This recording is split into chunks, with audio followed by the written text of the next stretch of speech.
the first day of public impeachment investigations, live and in front of America. Mr. Kent. The testimony included a major new revelation. In his opening statement, former Ambassador Bill Taylor said just one day after the now infamous call between President Trump and Ukrainian President Zelensky, a member of his staff overheard a call between President Trump and EU Ambassador Gordon Sondland, where the president asked about the investigations. The member of my staff asked Ambassador Sondland what President Trump thought about Ukraine.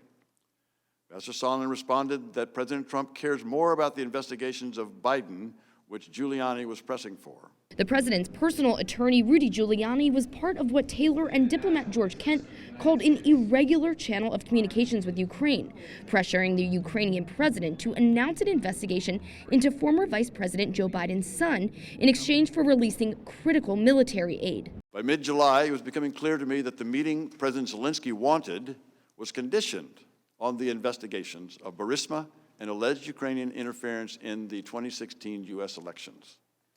It was also clear that this condition was driven by the irregular policy channel I had come to understand was guided by Mr. Giuliani.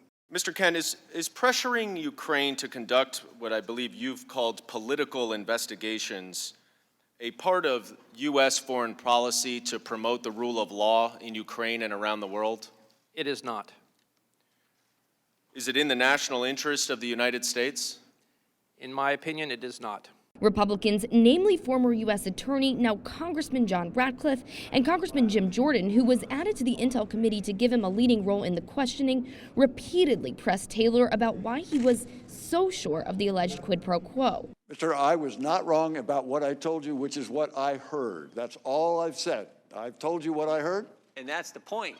What you heard did not happen. It didn't happen. The whole point was you had a clear understanding that aid will not get released unless there's a commitment.